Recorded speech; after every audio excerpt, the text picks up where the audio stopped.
Avec vous sur Sud Radio jusqu'à midi pour commenter l'actualité avec aujourd'hui Florence Berthoud. Bonjour, maire du 5e arrondissement de Paris et conseillère régionale Île-de-France. Patricia Balme, présidente fondatrice de PBcom International. Bonjour. Carl Olive, maire de Poissy, vice-président du conseil départemental des Yvelines. Bonjour à vous. Et Pierre Jacquemin, bonjour également, rédacteur en chef de la revue Regard. Et vous avez publié Ils ont tué la gauche aux éditions Fayard. Évidemment, l'actualité, c'est ce qui s'est passé à Chanteloup-les-Vignes. Vous en avez parlé hier ici même. Mais depuis, Édouard Philippe est intervenu en traitant ceux qui avaient incendié ce chapiteau de cirque d'imbéciles et d'irresponsables. Un peu léger peut-être. Dites-nous ce que vous en pensez. On va parler également évidemment des quotas d'immigration que le gouvernement souhaite mettre en place. Qu'en pensez-vous ? 0826 300 300. Vos coups de cœur, vos coups de gueule. Commençons avec de la culture des deux côtés, de Patricia et de Florence. Florence, c'est un coup de cœur d'actualité. Le prix Goncourt et le prix Renaudot ont été attribués hier. Oui. Et vous avez un petit coup de cœur particulier. J'ai un petit coup de cœur pour Sylvain Tesson. Ouais. La Panthère des Neiges. Donc pas uniquement parce qu'il habite le 5e arrondissement, même si c'est évidemment... Et originaire des Yvelines. Voilà. Mais tout le monde d'abord, c'est l'histoire. Il est rattrapé, il n'est pas sur les listes. Vous savez qu'il y a quand même un côté très officiel. On a dit qu'il y avait le fameux Galli-Grasseuil, il fallait venir des grands éditeurs. Gallimard, Grasset, Le Seuil. Voilà. Et il est rattrapé. Et Sylvain Tesson, pour moi, c'est un auteur tout à fait à part. C'est quelqu'un qui a à la fois un regard d'écrivain très lettré, très intellectuel, et en même temps comme ça très très abrupt. Si vous lisez Les chemins noirs, par exemple, c'est quelqu'un qui nous invite à regarder différemment la nature. Pour moi, c'est celui qui réconcilie, comme disait le pape de la contre-culture, Watts, qui a écrit notamment l'éloge de l'insécurité, c'est l'écrivain qui réconcilie ce qu'on a appelé le je et le moi. Voilà, c'est-à-dire la nature et l'intellect. Et ça, c'est tellement rare. Et puis en plus, il a un côté, je me prends pas au sérieux, alors qu'il est très sérieux, donc j'aime beaucoup. Vous pouvez tout lire de lui, tout ce qui est paru en poche également, est formidable de Sylvain Tesson. C'est un écrivain remarquable. Et ça paraît en poche, ce qui c'est bien, parce que moi, je me souviens quand j'étais boursière, le poche, c'était extraordinaire, parce que le poche, vous pouvez lire pour pas cher. Et voilà, je vous conseille le salon du livre de poche de Saint-Maur qui a lieu au mois de juin. C'est Gérard Collard, mon libraire, qui l'a organisé. Ça fait 10 ans et c'est un succès phénoménal. Les livres de poche, ça coûte 6 €. Et c'est vous pourriez aussi conseiller le festival Quartier du Livre qui a lieu dans le 5e. Tous les mois de mai pendant pour le livre. On en reparlera. Vous reviendrez en parler. Vous reviendrez d'ici là. Patricia, c'est également la culture qui est votre coup de cœur moi, aujourd'hui. j'ai eu la chance de voir un film en projection la semaine dernière qui va passer sur TV5 Monde jeudi soir sur François Chalais. Ça s'appelle François Chalais, l'aventurier des temps modernes. Et pourquoi j'ai eu ce coup de cœur ? Parce que à l'heure où rappelez peut-être qui est François Chalais pour les plus jeunes. Pour les moins de 20 ans. Voilà. François Chalais a été un grand reporter. Il a travaillé dans une émission phare des années 60, je crois, qui était 5 colonnes à la une. Puis il a été aussi journaliste de cinéma. Il faisait le Festival de Cannes. Enfin, mais surtout, François Chalais a été ce que j'appelle l'exemple du journaliste qu'il faudrait suivre aujourd'hui.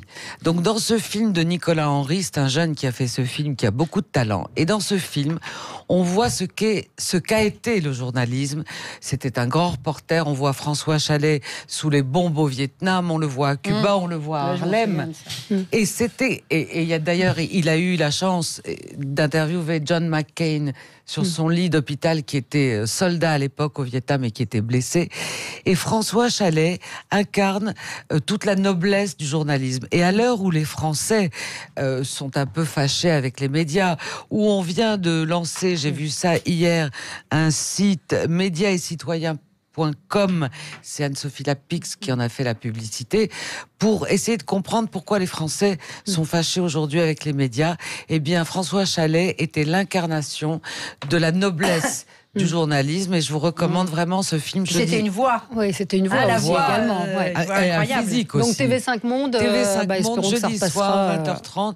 Le film va passer plusieurs fois, je crois aussi sur Orange Cinéma. C'est un magnifique documentaire. Merci pour ce coup de cœur, Pierre. C'est à la fois coup de cœur, coup de gueule. C'est un coup de cœur parce que ça rejoint un peu ce que vous dites sur la pratique journalistique et sur ce que le travail remarquable, je trouve, que fait Mediapart. Et hier, il a proposé un entretien d'1 heure avec la comédienne Adèle Haenel, dans laquelle elle révèle justement avoir été victime de harcèlement et de violences sexuelles d'un réalisateur. Vous voulez qu'on la réécoute? On a le son, parce qu'on l'a passé dans le zapping, c'est encore mieux écouté. Les faces sont produits, c'est toujours quelque chose que j'ai gardé en moi, en fait. C'est-à-dire que j'en ai pas forcément parlé, voire j'en ai très peu parlé. Et je me suis renseignée sur lui, pour prendre des nouvelles sur Internet. Et j'ai vu qu'il ressortait un film, qu'il était en projet, un nouveau film, qui s'appelle L'émergence des papillons. Je me suis dit, mais il peut pas refaire un film avec des adolescents, en fait. Je veux dire, je peux pas laisser faire ça. Je dois le fait de pouvoir parler à toutes celles qui ont parlé avant. Voilà, donc c'est... Oui, c'est un témoignage, mais bouleversant. Son propos est très politique, très engagé, évidemment nourri d'émotions, parce que elle avait entre 13 et 15 ans quand elle a subi ces violences sexuelles. Et surtout, l'enquête de Mediapart, qui repose sur une trentaine de témoignages, montre que beaucoup de gens étaient au courant à l'époque et que personne n'avait parlé. Et je trouve que c'est à la fois aussi un coup de gueule, parce que c'est vrai on a connu la révolution, je ne sais même pas si on peut appeler ça une révolution, mais en tout cas l'événement qui a été MeToo. Et finalement, je trouve qu'on n'a pas pris la hauteur et la mesure de ce qu'a été cet événement. Et je pense que le témoignage aujourd'hui d'Adèle Haenel relance aussi ce débat, mais avec beaucoup de force et beaucoup de conviction. Et surtout, elle prend un risque, parce que c'est toujours prendre un risque de se mettre à nu dans un média. Je pense que c'est un événement médiatique et politique qui a eu lieu hier sur Mediapart. Et c'est plutôt ce qui fera peut-être comprendre à certains pourquoi certaines femmes ne portent pas plainte tout de suite, et que de voir dans la lumière ou de voir ces hommes d'un seul coup apparaître, revenir sous les lumières est insupportable pour ces femmes, pour certaines d'entre elles. Et ce serait bien qu'il n'y ait pas du deux poids deux mesures sur ce type de dénonciation, ou en tout cas quand les femmes prennent la parole. Absolument. Je vais vous donner la parole dans un instant, car le livre, parce que ça a un rapport avec notre sujet qui va suivre. Moi, je voulais soutenir les cheminots qui se mobilisent pour les guichetiers, parce que c'est vrai que ce sont des professions qui sont menacées. J'en entendais un ce matin qui disait à la RATP, à la SNCF, qu'il va y avoir des suppressions d'emplois, il n'y aura plus de guichets, il y en a déjà beaucoup qui ont disparu. Et c'est vrai, quand vous allez dans une gare, ce qu'ils racontaient, c'est qu'on leur demande de dire aux gens, allez à la borne. Oui. Et je trouve que c'est absolument ahurissant que le métier, que l'humain disparaisse. La Poste, c'est pareil. La Poste, c'est pareil. Oui. C'est aller à la machine tout seul. Le chef de gare aussi, vous savez, celui qui siffle le départ du train va disparaître. C'est le conducteur, le conducteur du train qui va être amené à assumer toutes ses fonctions demain. Et puis, il n'y a plus que le chauffeur roulant désormais dans les TER, c'est sûr que... Puis je voulais faire un coup de cœur, je pense qu'on ne sera peut-être pas forcément d'accord, j'espère Pierre, pour Rhys, le rédacteur de la rédaction de Charlie Hebdo, qui a été vilipendé pour la une. Après, on l'aime ou on l'aime pas, la une. Ce qu'on en pense, ça n'a pas tellement d'importance. Je pense qu'il y a des hommes derrière qui ont vécu des choses tragiques. Il a écrit un livre bouleversant, il exprime sa colère, et il n'a jamais dit les musulmans sont des nazis. C'est ce qu'a dit un journaliste de Télérama. Ceux qui les défendent sont des collabos. Rhys n'a jamais dit ça, je voulais juste préciser ces choses-là.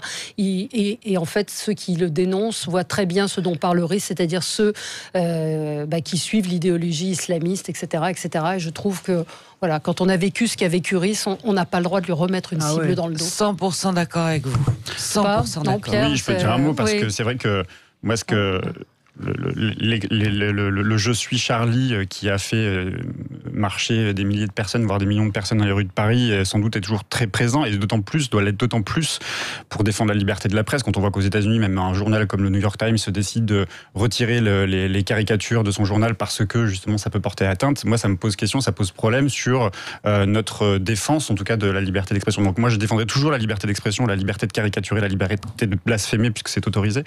C'est vrai que on a le droit de pas pas aimé. Effectivement, comme vous dites, Valérie, j'ai pas aimé la couverture de la semaine dernière qui participe. Quand on fait une couverture comme celle-là, on participe du débat idéologique, du débat politique. C'est un débat éditorial, c'est une caricature, mais c'est aussi un engagement. Et derrière cet engagement, on voit bien qu'il y a quand même la théorie du grand remplacement qui était derrière cette couverture et qui, moi, me paraît pas c'est un très dessin, ce sont des caricaturistes, c'est de l'humour. Peut-être vous pouvez vous rappeler le dessin, parce que le dessin, c'était des femmes voilées, et c'était alors je sais, c'était Emmanuel Macron qui était au premier plan en disant ce n'est pas mon problème, ce n'est pas mon affaire. On voit le plein voile, de femmes qui portent un foulard effectivement derrière. Il disait le voile dans l'espace public, ce n'est pas mon affaire. Et qui laisse entendre qu'effectivement c'est le grand remplacement de la France par les femmes qui portent un voile. Mais donc voilà, je trouve qu'il y a des humains derrière et que je trouve qu'il y a des gens particulièrement malhonnêtes. Mais vous avez raison, c'est une presse d'opinion et ils ont le droit d'exprimer leur opinion, mais on a le droit de critiquer l'opinion tout en défendant la liberté de s'exprimer par des caricatures. Sans remettre une cible dans le dos en racontant des choses fausses. La critique, vous avez non, dit tout à l'heure. C'est pas un autre sujet de déformer des propos. Il a jamais dit les musulmans sont des nazis, ceux qui les défendent des collabos. Il n'a jamais dit ça. C'est très symptomatique quand même de cette ambiance totalement hystérisée en France. C'est-à-dire que la frontière est ténue entre la critique légitime, même très acerbe, et puis la violence. Et une fois que vous êtes dans la violence verbale, et donc forcément totalement caricaturale, vous arrivez vite à la violence qui est la violence physique. Ouais. Très vite. On va y revenir dans un instant et ce sera votre coup de cœur, ça fera partie de votre coup de cœur, car le livre dans un instant. À tout de suite sur Sud Radio. Avec vous jusqu'à midi, Chanteloup-les-Vignes, une bande d'imbéciles, en tout cas pas moins de 3 ministres sont ce matin à Chanteloup pour constater les débats qui ont été causés selon les mots... Oui, les dégâts. Les dégâts. Si je peux me permettre. Oui, les dégâts causés par une bande d'imbéciles et d'irresponsables sont les mots du ministre de l'Intérieur, Christophe Castaner, qui était hier avec Nicole... qui était tout seul hier. Et aujourd'hui, donc, Christophe... c'est Édouard Philippe qui a dit ça. Je m'empêtre dans mes notes. Qui n'était pas à Chanteloup. Non, Édouard Philippe hier, donc il les a qualifiés de bande d'imbéciles et d'irresponsables. Je vous propose, Mathieu, on va le réécouter, Édouard Philippe, ce sera plus simple, ce sera meilleur que moi. Évidemment, des actes imbéciles et violents. Je veux dire que nous avons assuré à Madame le maire le soutien de l'État. Nous sommes parfaitement conscients de ce que lorsque nous bousculons les trafics de stupéfiants, cela crée des tensions, des règlements, des déstabilisations. Mais nous sommes déterminés à faire en sorte que ces trafics puissent cesser. C'est donc un message de fermeté à l'égard de la petite bande, car je crois qu'en vérité, il s'agit d'une petite bande d'imbéciles et d'irresponsables qui pensent que tout casser est une façon de faire avancer les choses.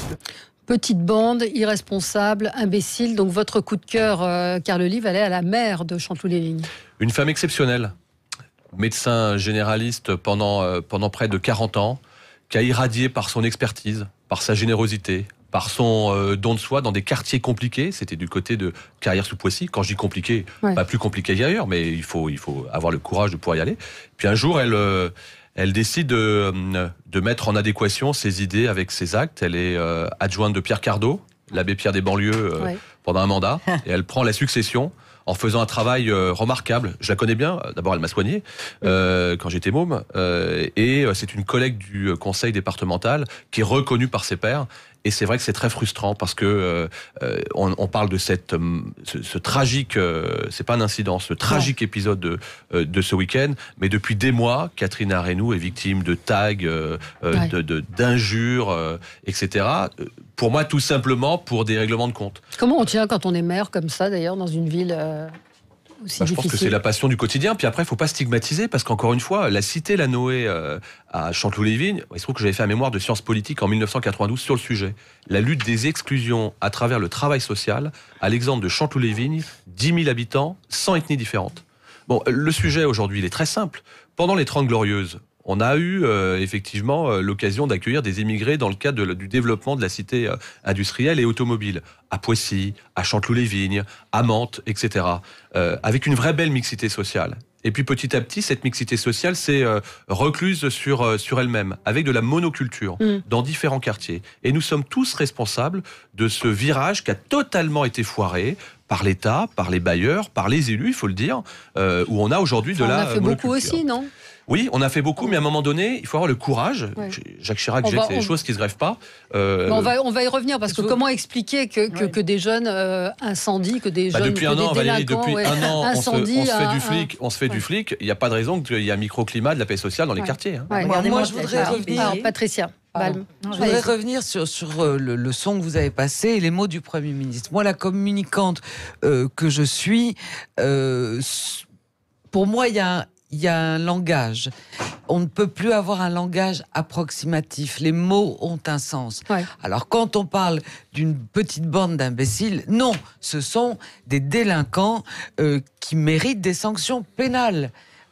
En matière de droit, à partir du moment où vous mettez le feu à un bâtiment quel qu'il soit, vous êtes un délinquant passible d'une peine pénale de la loi. Donc, c'est pas une bande de petits c'est vrai qu'on parle, c'est ça, de ces mots employés par le Premier ministre. Peut-être écouter ce que disait Frédéric Pechnard ce matin chez nos confrères de CNews. Il a à peu près les mêmes mots que vous, Patricia. Je crois qu'il est important de nommer les choses. Je ne fais pas de politique inutile, mais quand vous mettez le feu à un bâtiment et que... avec le risque d'embrasement, le risque de blessure, le risque de mort, vous n'êtes pas ni un crétin ni un imbécile, vous êtes un délinquant.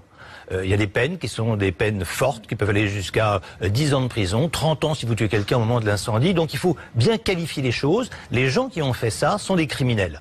C'est important, ne serait-ce que pour eux, pour qu'ils sachent que c'est pas un grand jeu, c'est quelque chose qui peut les emmener devant les assises et passer une partie de leur vie en prison. Voilà. Passibles de la cour d'assises, ce sont des criminels, c'est ce que dit. Comment est-ce que vous comprenez les mots du Premier ministre, de dire une bande d'imbéciles? Je veux dire, c'est Pierre Jacquemin. C'est vrai que les mots ont un sens. Après, il faut évidemment se poser la question de que fait-on de ces jeunes. Il y a un jeune qui a été incarcéré ou en tout cas qui a été mis en examen. Oui, mais avant d'en venir là, sur ce qui se enfant. C'est un adolescent majeur, mineur, pardon, qui a 17 ans. Donc il faut se poser la question de quelle justice pour cette jeunesse-là qui tombe dans la violence, dans la délinquance. Il faut savoir expliquer aussi les raisons qui poussent ces jeunes, qui travestissent ces jeunes, qui n'ont pas par nature envie d'être violents, envie de casser du lampadaire, envie de casser on leur construit un cirque, on leur fait des choses. Sans doute, mais déjà, avant d'être sur de trouver les causes, etc. Il ne s'agit pas d'excuser, il s'agit de chercher à comprendre sur pourquoi. Le mot moi, je voudrais là, on est en politique et on parle communication. C'est ces mots du Premier ministre, il les a employés à dessein. Quand il dit une petite bande d'individus, d'imbéciles, il minimise les faits. Sans doute, c'est aussi, il veut faire la démonstration que non, l'État n'est pas impuissant face à ces situations-là. Et donc, qu'il l'est. Oui, le fait est qu'il l'est. Et puis par ailleurs, vous l'avez rappelé, la maire de la commune, ça fait quand même plusieurs mois qu'elle alerte sur des dégradations dans sa commune, sur des rixes entre bandes rivales, sur des faits qui ont fait d'ailleurs que des agents communaux ont demandé le droit de retrait parce que dès qu'ils vont changer une ampoule, un lampadaire, ils se font agresser. Donc la maire, elle était aussi démunie, seule, face à une situation qui était une situation qui devenait de plus en plus explosive. Il faut rappeler quand même que c'est 25 ans après le tournage du film La Haine qui s'est tourné dans cette commune, 15 ans presque après les événements dans les banlieues en 2005 qui avaient donc du coup abouti à la mort de Ziad Ebouna à Clichy-sous-Bois. 15 ans, tout ça s'est passé depuis 15 ans. Et que fait-on depuis 15 ans? Pas grand-chose. La maire se plaint, il n'y a pas de commissariat dans la commune. Je dis pas que c'est pas moi qui vais dire que tout doit se régler par le commissariat, mais quand même un commissariat apporte quand même aussi de la paix aussi dans une collectivité. Il y a eu des choses sur le plan culturel qui ont été faites. C'est le symbole culturel qui a été détruit. Ça, c'est une catastrophe pour la commune parce que il y a 200 enfants qui vont être privés de cet établissement, même si des solutions ont été trouvées par la maire et effectivement, elle a eu un réflexe. Mais le symbole est là, bien sûr, mais quand même, il y a une jeunesse qui est sacrifiée dans tout ça. Florence Berthoud. Les mots ont un sens et encore une fois, je suis tout à fait d'accord avec ce qu'a dit Pechnard, mon ami Frédéric Pechnard. Il a raison, c'est un acte de délinquance. Nous-mêmes... Criminel, il a même dit. Un acte criminel, pardonnez-moi. Bien sûr, un acte criminel, vous voyez, nous-mêmes, on emploie souvent le mot incivilité quand finalement c'est pas de l'incivilité, c'est quand même de la délinquance, ça nous arrive. Donc déjà, il faut qualifier les choses, parce que si vous les qualifiez pas, je vous entendais dire, il faut qu'on comprenne pourquoi. Moi, je pense qu'il faut déjà qualifier et il faut dire, ça ne peut pas suffire, attention, mais dire ça, c'est la punition pour tout le monde. Et la punition, c'est pas simplement on va convoquer au commissariat et puis on va mettre dans je ne sais quel lycée pour réinsérer après. Il y a aujourd'hui quand même 100 000 peines en France qui sont non exécutées. Alors ça suffit pas comme analyse, mais il faut arrêter le déni et ne pas regarder aussi derrière c'est ce problème pénal où il faut aussi un bing-bang pénal. Ça ne suffira pas à régler le problème des banlieues, bien sûr. Alors pourquoi on en est là ? Franchement, il y a eu des études très savantes qui ont été faites sur ça. Il y a la question, il y a une espèce de, appelez ça acculturation, déculturation. C'est une réalité. On s'en est pris d'abord... aux dépositaires de l'autorité publique, comme on dit. Regardez ce qui se passe depuis quelques semaines. Mantes-la-Jolie, c'est les pompiers, c'est les policiers. Les pompiers qui protègent. Aujourd'hui, il y a 500 policiers qui sont blessés chaque mois. J'ai pas les chiffres des pompiers, mais c'est pareil. Béziers, c'est pas rien. C'est une école. L'école, c'est le symbole de la méritocratie. C'est là où devrait démarrer un peu l'ascenseur social. Et puis Chanteloup, un centre culturel. C'est-à-dire qu'on s'en prend maintenant à des outils qui sont faits précisément pour essayer de sortir. Les aider et de les sortir. De sortir. Donc le défi, il est bien là. Et là, pour le coup, moi, je suis totalement d'accord avec ce qui est fait par le ministre de l'Éducation nationale, c'est-à-dire les dédoublements de classe, c'est-à-dire le petit déjeuner, etc. Parce que c'est aussi ça.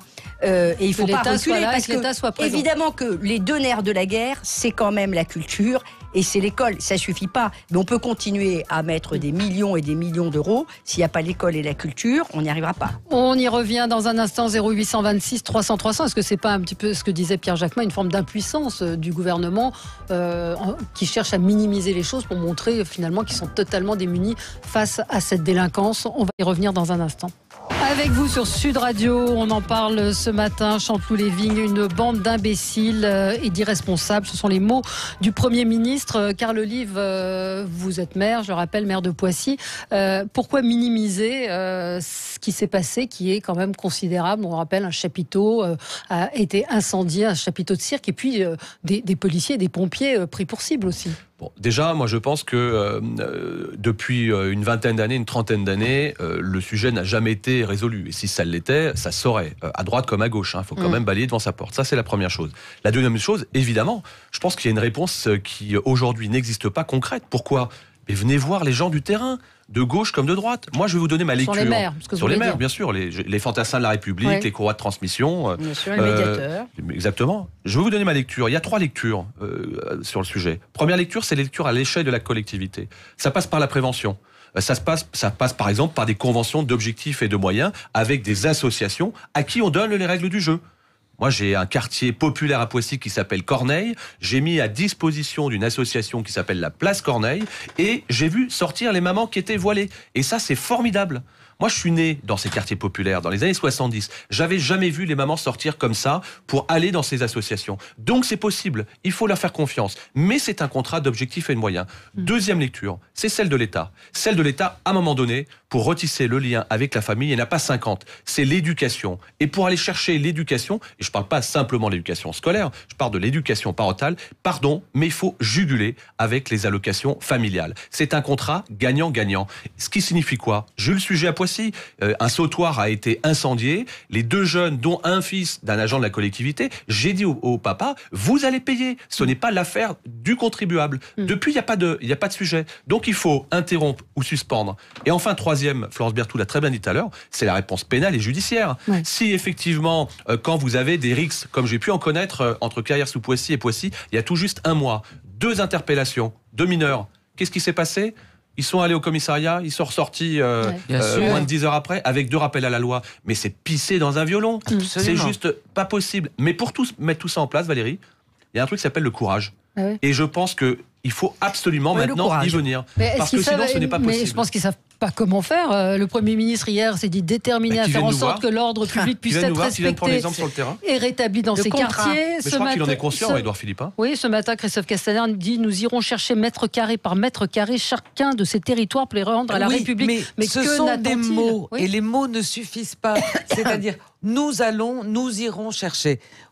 La question, c'est comment ? Voilà. Et ils n'ont, si vous voulez, quand les hommes et les femmes politiques deviennent commentateurs du commentaire politique des journalistes, on ne s'en sort plus. Et les Français demandent quoi? Des actes, mais une méthodologie. Elle est où? Mais elle est sur le terrain avec les maires. Il y a quand même une chose, parce que vous avez tous plus ou moins dit quand même qu'effectivement il fallait une réponse judiciaire, une réponse policière à la hauteur.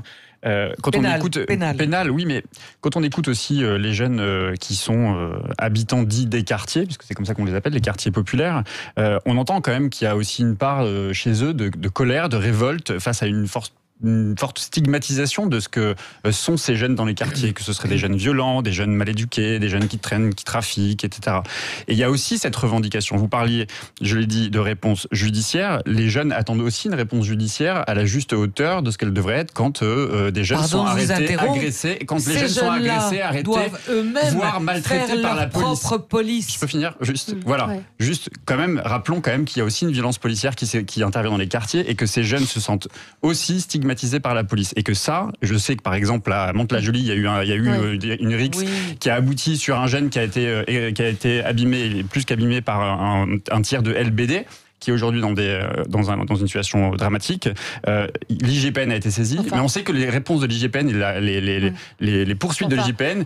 Mantes-la-Jolie, ils ont pris en embuscade à 100 des voitures de police. Je ne vous dis pas qu'il n'y a pas une jeunesse délinquante, je ne vous dis pas qu'il n'y a pas une jeunesse criminelle, je ne vous dis pas que cette jeunesse n'existe pas. Je demande juste que la majorité des jeunes qui vivent dans ces quartiers, qui sont stigmatisés, la ville là, dont on parle, la Chanteloup, il y a 2 fois plus de chômage des jeunes que partout en France. À un moment donné, on ne se pose pas les bonnes questions. Il y a certes l'éducation, il y a certes la culture, mais il y a aussi la question de l'insertion professionnelle. Il y a eu des plans banlieue, il y a eu des plans aujourd'hui, dans les quartiers populaires, c'est là où on construit le plus, c'est là où on pense plus l'entrepreneuriat. Il y a le double de création d'entreprises sont dans les quartiers populaires, mais c'est aussi celles qui ferment le plus vite. Si on n'accompagne pas ces jeunes, si on n'aide pas ces jeunes aujourd'hui à approfondir leur commerce, ce qu'ils créent dans les quartiers, ça ne marchera pas. Donc c'est aussi tout ça qu'il faut remettre en cause. Et j'insiste sur les violences policières parce que je sais que ça ne fera pas l'unanimité, certainement pas ici, mais quand même c'est le nœud du problème aussi. On va commémorer les 14 ans de la mort de Ziad Bouna. Il y a aussi le comité Adama qui essaie de se battre pour que justice soit rendue pour Adama.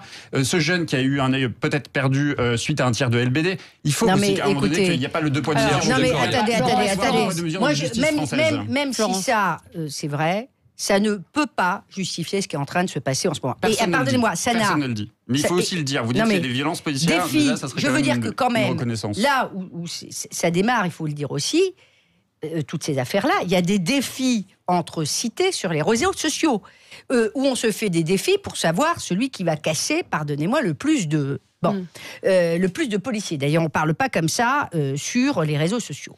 Donc...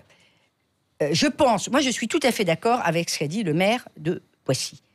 Le contrat, il faut que l'État donne de l'argent, certes, mais ça ne peut venir que du terrain. Et le terrain, c'est du gagnant-gagnant. Tant qu'on aura des beaux plans, ça arrive d'en haut, c'est du contrat avec des associations, avec des parents, et les médiateurs, ce sont les responsables d'associations, et ce sont les maires. Oui, les maires et tous les maires. Il ne faut pas baisser les budgets aux associations, il ne faut pas supprimer les employés des donc, oui, mais dans ce cas, il faut dire aussi qu'il y a à un moment donné... Il y a les plans qui sont annoncés, mais vous voyez bien que vous êtes bien placés pour le savoir. Les maires des collectivités, aujourd'hui, sont quand même démunis. À un moment donné, quand on veut justifier l'injustifiable, on nous dit les plans banlieue, il n'y a pas assez d'argent, etc., etc. Le nerf de la guerre, c'est l'éducation et la culture. Vous pouvez le prendre par tous les bouts, c'est ça. Vous ne pourrez pas grandir au sens étymologique du terme si vous n'êtes pas capable, c'est pas forcément de faire Polytechnique et Normal Sup, c'est pas ça, mais si vous n'êtes pas capable d'apprendre un métier. Un métier. Alors on a avancé avec des faillances. Je veux juste terminer. Non, c'est pas une vision de la vie. C'est une vision de la vie. Moi, je pense qu'un enfant éduqué et cultivé, il n'a pas forcément vocation à être éduqué et cultivé pour un métier. Il a vocation à devenir un citoyen. Oui, c'est ce que je vous dis. C'est pour ça. Attendez, je voudrais juste terminer. C'est exactement ce que je vous dis. C'est-à-dire, ça n'est pas que pour un métier. C'est pour un métier. C'est pour être un être humain. Donc, il faut arrêter d'expliquer que le nerf de la guerre, ça n'est pas ça. Le nerf de la guerre, c'est ça. C'est la formation, c'est la culture. Et évidemment, des contrats sur le terrain pour qu'on en sorte. Ça ne peut passer que par ça. On a un auditeur en ligne avec nous, François. Bonjour François. Oui, bonjour. Bonjour. C'est pas François, c'est Benoît. Ah, c'est Benoît, pardon Benoît. Bon, on m'a dit François. C'est pas loin. Donc moi, je voulais réagir à cette actualité. le Premier ministre, quand il dit que c'est des jeunes irresponsables, moi je suis absolument pas d'accord avec lui. Hein. Ça suffit de dire que ces jeunes ces jeunes-là qui veulent des bottes de 7 lieues doivent être responsabilisés. Ils sont responsables. Ça suffit de dire que c'est des jeunes qui comprennent pas ou des irresponsables. Non, il faudrait que la justice passe là-dessus et qu'elle soit ferme et exemplaire. On peut pas tolérer. Mais ça fait longtemps que ça dure, hein, des zones de non-droit en France, qui fait que voilà, on laisse tout venir. Ils font à peu près ce qu'ils veulent. Voilà, donc il y a la justice qui doit passer, l'exemplarité de bien sûr. On dit le poisson pourri par la tête. C'est vrai que quand on voit les affaires de corruption et de malversation et qu'un jeune dans ses banlieues voit le chômage et voit ce qui lui tombe dessus, il dit bon, pourquoi respecter la loi, puisque de toute façon tout le monde me bafoue. Donc, l'histoire des moyens, j'ai écouté. Moi, je suis pas d'accord. Les moyens, c'est pas parce qu'on n'a pas d'argent qu'on devient un délinquant. Je suis pas d'accord. Il y a l'éducation, et là, je suis d'accord avec la dame qui venait de parler. C'est une histoire d'éducation. C'est une histoire d'éducation. C'est pas parce qu'on n'a pas d'argent qu'on devient forcément un délinquant. Sinon, il y aurait beaucoup plus de délinquance dans beaucoup de départements en France où il y a non plus pas plus de moyens, bien moins de moyens d'ailleurs que dans ces banlieues-là. Et je comprends l'histoire de vous parler de violence policière.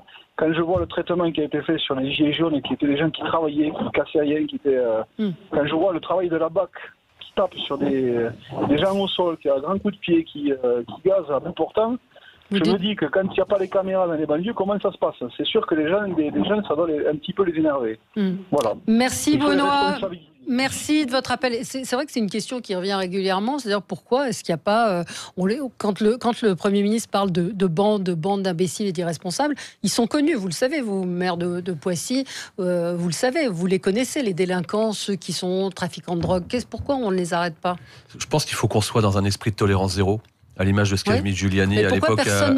Mais il ne faut pas dire que personne ne le fait, Valérie. Il ne faut pas dire que personne ne le fait. Mais c'est pas aussi simple que ça. C'est vrai que l'éducation, comme le disait Mandela, est l'arme la plus puissante pour changer le monde. Mais ils vont à l'école, tous ces jeunes. Oui. Et notamment ceux qui ont prodigué ces accidents dramatiques ce week-end. Simplement, qu'est-ce qu'on constate? On constate qu'aujourd'hui, ces jeunes n'ont plus de lien avec la structure parentale. Pourquoi? Je reprends ce que je disais tout à l'heure sur le début des années 60, avec une première génération de papa et de maman très bien éduqués, très respectueux, etc. Ensuite, on a une deuxième génération qu'on a appelée celle des grands frères. Mais les grands frères, pardon de le dire, ont disparu des quartiers.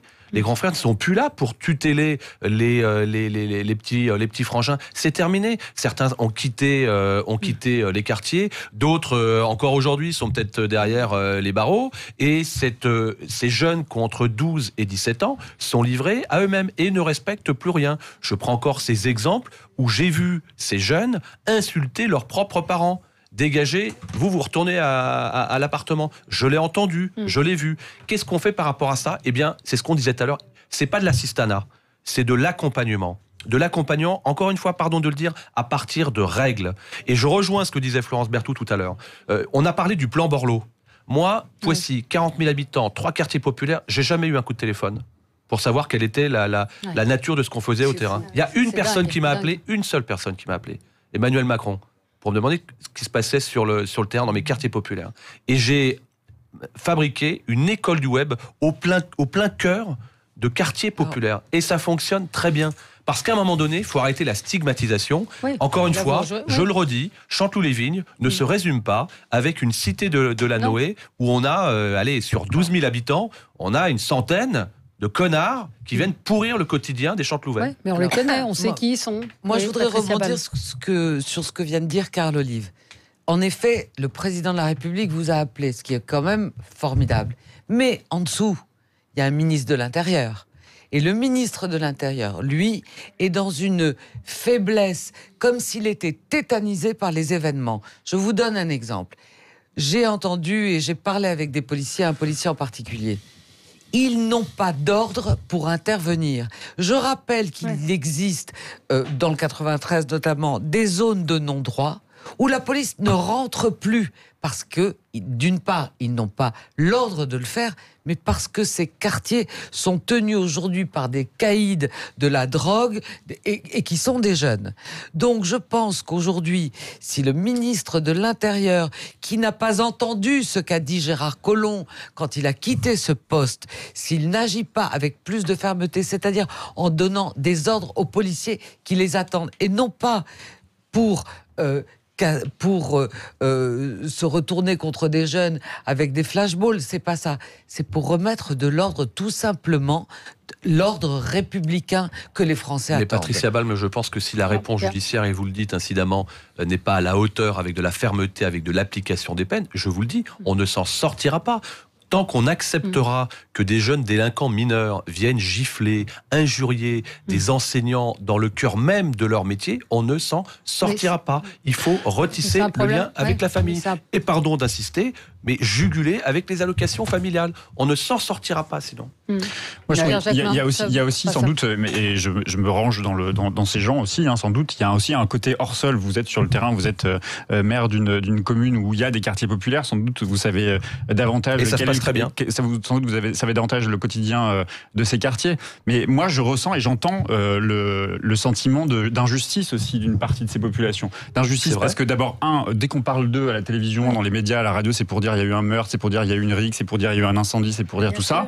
Alors que dans les quartiers populaires, vous l'avez dit, il se passe des choses extraordinaires, et notamment souvent sur le travail de femmes, qui ont des collectifs, des associations qui interviennent avec quelques sous qui sont donnés par-ci, par-là. C'est pour ça que je pense que l'argent quand même est un peu le nerf de la guerre pour soutenir notamment des associations de quartier qui interviennent sur la culture, le sport. C'est pas que anecdotique aussi, ces associations, elles ont un rôle majeur. Je pense notamment à des associations de femmes dans le sud. Pierre, si vous prenez Chanteloup, visiblement la maire est une femme assez exceptionnelle de ce que nous dit Carl Olive. Il y a eu ce chapiteau, cette école du cirque, donc il y a des choses qui sont faites. Et sans doute, on n'a pas suffisamment donné à voir l'image de cette ville qui a grandi, qui s'est améliorée, qui a investi sur la culture, qui a investi sans doute sur l'éducation.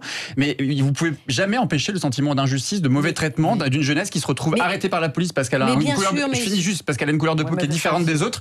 Et ce sentiment d'injustice réveille une colère chez dans cette jeunesse-là. Et c'est ça qui est problématique. Et en plus de cette injustice-là, il y a l'injustice sociale, où je vous le disais, dans cette ville-là, il y a 2 fois plus de chômeurs des jeunes que partout ailleurs. Et donc, c'est pour ça qu'à un moment donné, le service public, l'État français a un rôle majeur. Il ne s'agit pas d'annoncer un coup d'un seul des mesures. Mais tout a échoué, mais parce que on a sans cesse mis et retiré. Ça vient pas du terrain. Et donc, à un moment donné, il faut structurer. On ne peut pas déstructurer le réseau associatif en rendant de l'argent des associations. Ça ne vient pas du terrain. Ça ne vient pas du terrain. Vous pouvez continuer à mettre de l'argent, et beaucoup d'argent. Je ne dis pas qu'il ne faille pas d'argent. Mais si vous ne remettez pas l'autorité au cœur du dispositif, et notamment l'autorité parentale, je pense qu'on ne s'en sortira pas. Car l'autorité, même du maître, ne peut pas se substituer à l'autorité parentale. Ça n'est pas possible. Alors là où parlons aussi avec discernement sur les mamans isolées. Attention, dans les quartiers populaires, il y a beaucoup de mamans isolées, c'est très compliqué aussi pour eux. On s'en reparle dans un instant avec vos appels. À tout de suite. Avec vous, avec Pierre Jacquemin, Florence Berthoud, Patricia Balme et Carl Olive. Alors vous êtes nombreux à nous appeler pour réagir à ce qui s'est passé à Chanteloup-les-Vignes. François nous appelle de Béziers. Bonjour François. Alors bonjour Valérie, bonjour. Là je suis en train de bouillir carrément. D'abord je vais m'adresser à votre interlocuteur. Pierre Jacquemin, sûrement. Voilà, tout à fait. Au doux rêve, au douce France, perfusion dans les banlieues, les pauvres, ces jeunes, ils n'ont rien eu, ils n'ont rien. D'abord je suis bitérois. J'ai la chance d'habiter un quartier bourgeois, mais je me rends régulièrement à la Devèze. Je voulais vous dire que concernant Béziers, les investissements, ils ont les plus belles infrastructures de la ville. Les petits-enfants bourgeois qui vont dans les collèges et lycées privés aimeraient bien avoir les mêmes. C'est une réponse à ce doux rêveur. Monsieur Ménard a tout fait pour ces quartiers et voyez, il n'est pas épargné. Ensuite, maintenant, je vais hausser le ton et je représente, je pense, des millions de Français, puisque je suis et je vous suis sur les réseaux sociaux les uns et les autres, y compris Elisabeth Lévy, Alexis Poulain et tout un tas d'autres excellents chroniqueurs. Maintenant, il y en a marre. Je suis un électeur de droite et pourtant, la socialiste Samia Ghali avait tiré une sonnette d'alarme il y a plusieurs mois en demandant l'intervention de l'armée dans ces quartiers pour établir l'ordre. Tout le monde s'est foutu de sa gueule. Alors il faut que nos jeunes militaires, au lieu de courir tous les matins en faisant un jogging dans les casernes à chercher comment tuer le temps, parce que nous avons quand même une nombreuse force armée dans ce pays, on n'a qu'à les déployer. Et pour rejoindre le commentaire de votre auditeur précédent, que j'ai trouvé excellent, le monsieur qui a appelé avant moi, il a tout à fait raison. J'ai encore manifesté samedi dans les rues de Béziers, nous étions une centaine de manifestants, soit très peu nombreux. Gilets jaunes, tout à fait, depuis le début, et fier de l'être, je suis aide-soignant, donc voilà, concerné par tous les problèmes de pouvoir d'achat. Donc j'ai manifesté, nous étions une centaine suite à l'appel de Gilets jaunes officiels biterrois. Nous avions un policiers par manifestant. Toute la gendarmerie, toute la police municipale et autres étaient dépliés sur des pauvres papis et mamies en gilets jaunes de 50 ans qui manifestent pour leur retraite. Alors ces forces de police, monsieur Castaner, il est gentil, mais il faut qu'il les déploie dans les endroits, oui, vous avez raison, il n'est pas gentil du tout. Il est en avec toutes les casseroles qui traînent, on se demande dans quel pays on aurait pu... Voilà mon coup de cœur, madame. Merci de votre témoignage. On sent très énervé. Oui, allez-y, doux rêveur. Non, je ne crois pas être un doux rêveur. Là où j'ai l'humilité de dire les choses, c'est que je ne vis pas dans un quartier populaire. J'ai grandi dans un quartier populaire, mais je n'y vis pas aujourd'hui. Donc effectivement, j'ai l'humilité de penser que vous savez sans doute mieux que moi, même si vous habitez visiblement à un quartier bourgeois de Biarritz, mais vous êtes à côté de Béziers. Mais par contre, ce que je crois dans ce que vous dites aussi, c'est que tout ne change pas du jour au lendemain. Certes, il faut investir il faut investir dans les services publics dans les quartiers populaires. Il faut sans doute rénover les bâtiments. Il faut sans doute rénover les bâtiments du service public. Il faut investir la justice, il faut investir la police, il faut investir l'éducation dans les quartiers. Mais ça se change pas du jour au lendemain. C'est-à-dire qu'on ne change pas. C'est pas parce que vous allez avoir un nouveau collège qui vient d'arriver que du jour au lendemain, les habitants, les jeunes vont se sentir d'un seul considérés. Non, il y a aussi le poids de la société, le poids aussi de nos stigmates, de nos préjugés permanents qui sont portés à l'égard de ces populations, qui sont des populations totalement discriminées, qui sont sous-employées, qui n'ont pas accès aux mêmes droits, qui ont ce sentiment d'injustice. Donc je ne suis pas un doux rêveur. Je pense avoir une partie de la réalité objective de ce qui se passe dans ces quartiers, et c'est ça qui est dramatique, c'est qu'on connaît tous cette réalité à travers les médias qui en font beaucoup sur ce que sont les mauvais quartiers dans leur mauvais côté, mais que derrière les actions ne sont pas là, et ça ne suit pas, les politiques publiques ne sont pas à la hauteur de ce qui se passe dans les quartiers. Cécile est en ligne également, vous nous appelez de Paris. Cécile, bonjour. Oui, bonjour, merci de me donner la parole. Voilà, merci beaucoup. Je me présente, je suis une immigrée de première génération. Je suis d'origine arménienne. Mes parents sont arrivés en France dans les années 70, sans un centime, sans parler la langue. Aujourd'hui, 44 ans plus tard, je suis avocat au barreau de Paris. Je suis le pur produit de la société française et de l'école publique française. Et aujourd'hui, il faut que ça se sache et que ça se dise davantage. Moi, j'aime la France, je suis une immigrée, j'aime la France de tout mon cœur. Pourquoi ? Parce que mes parents, quand ils sont arrivés en France, ils ont tout quitté, tout abandonné. Ils viennent de Turquie. Et la première des choses, et ils me l'ont répété toute ma vie, ils m'ont toujours dit, Cécile, quoi qu'il se passe, ici c'est la France, tu es française avant d'être arménienne et tu dois tout à la France. Elle nous a soignés, elle nous a aidés, elle a fait qu'aujourd'hui tu puisses avoir un métier. Il faut d'abord aimer envers et contre tout la France. Moi, mes parents, mon quotidien, en tant que petite fille d'immigrés, mes parents ne parlaient pas le français. J'ai travaillé 4 fois plus. Et je n'ai jamais eu je voudrais vous dire une chose. Merci Cécile. Oui. Je voudrais juste vous dire une chose, madame. C'est que vous venez d'illustrer et vous êtes le symbole de l'intégration réussie, mais aussi de l'assimilation, qui est un mot maintenant qu'on a honte de prononcer parce que c'est devenu effectivement tabou. Mais tant qu'il n'y aura pas cette intégration doublée d'une assimilation, ce pays ne fonctionnera pas. Pierre va défaillir. Je suis évidemment pas du tout d'accord. Je pense qu'on est la tradition même de notre de notre pays, c'est pas d'être un État catholique blanc, ça a été l'intégration jusqu'à maintenant. Jusqu'à maintenant, ça a été l'intégration. On parle pas de religion, on parle d'assimilation.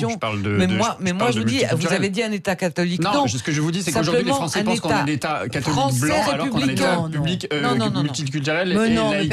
Mais non, c'est terminé. On va pas revenir sur les débats qui ont émaillé les dernières semaines, mais quand même, je pense juste qu'il y a une mauvaise réflexion ou une mauvaise image de ce qu'on fait de ce qu'est notre État. Et je crois pas que ce soit en imposant aux gens qui arrivent sur notre territoire les règles républicaines, elles s'imposent à tous, mais c'est pas en imposant les règles culturelles, les règles des gens qui viennent sur notre territoire qu'on va changer la donne sur le plan de l'intégration. Je sais pas ce que sont les règles culturelles, mais par exemple, la maîtrise de la langue devrait être une obligation. Alors qu'on regarde ça.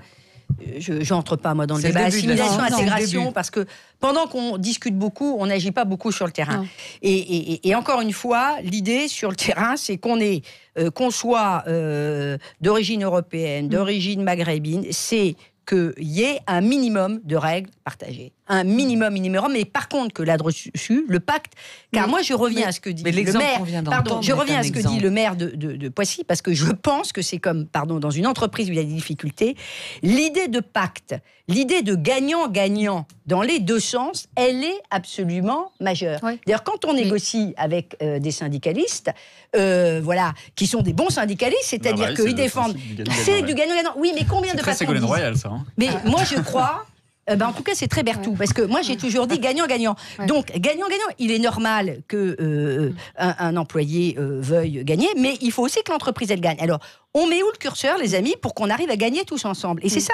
Et je pense que c'est la même chose dans les banlieues. Il faut qu'on arrive à gagner ensemble, que nous arrivions à gagner ensemble. Gagnant-gagnant, si justice pour tous, quand même. Oui, après, je veux pas simplement que le discours, il s'astreigne simplement au sujet des banlieues, parce que c'est les stigmatiser, là où, encore une fois, malgré tout, il y a des exemples où ça se passe très bien. Et à Chanteloup, pardon de le dire, encore une fois, ce cirque qui accueille entre 200 et 400 enfants chaque semaine, qui est un trapèze de paix sociale.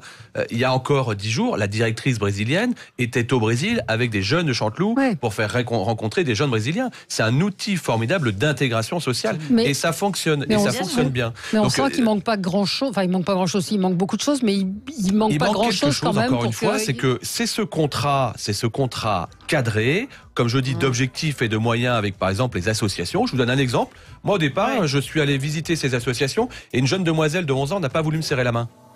J'ai dit, c'est la première et c'est la dernière fois. On est ici dans l'arrêt parce que dans sa famille, mais c'est pas du tout une stigmatisation, c'était comme ça. J'ai dit au président de l'association, il n'y a plus de subvention.